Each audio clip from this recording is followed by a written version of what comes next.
Yeah, it's a problem that, particularly in the spring when the weather's really changeable, you know, it could be nice and sunny and warm, and the bees all go out and do their stuff, and then you get a shower of rain coming over, and it gets cold, and often the bees can't get back, because if they can't fly when it's less than about 14 degrees, the temperature is less than about 14, that they just can't, they just can't mobilize enough energy to fly because it's cold.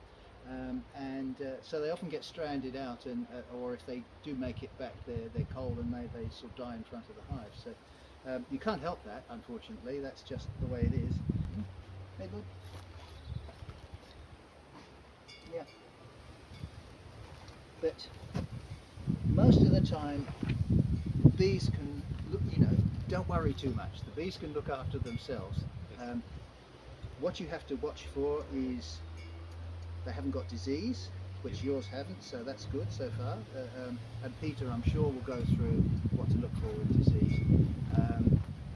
They've got a queen, and they've got enough stores when they're sort of late in the season and through the winter, so that they're not going to get sick. Mm-hmm. They've got the mother there, and they're not going to starve. And pretty much else otherwise, the bees themselves will look after themselves. So then it's only a matter of do you want to, you know, you've got to put empty frames on when there's a honey flow coming in, so they've got somewhere to store the honey and that sort of thing, and that they've got enough.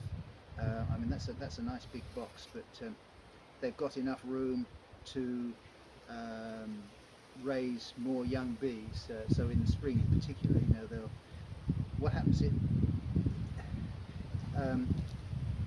the winter, at least the outside 2 frames on each side, probably 3 frames on each side, will be full of honey and maybe a bit of pollen.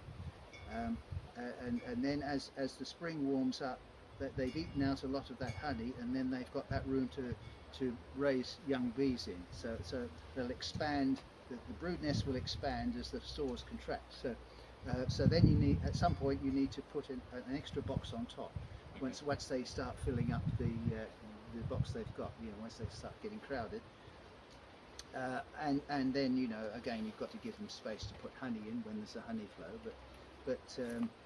And yeah, I presume that bee queen is a young, this year's queen. Yes. So normally you replace queens every 2 years. So you've got a bit of time to get used to the whole idea before then, you know.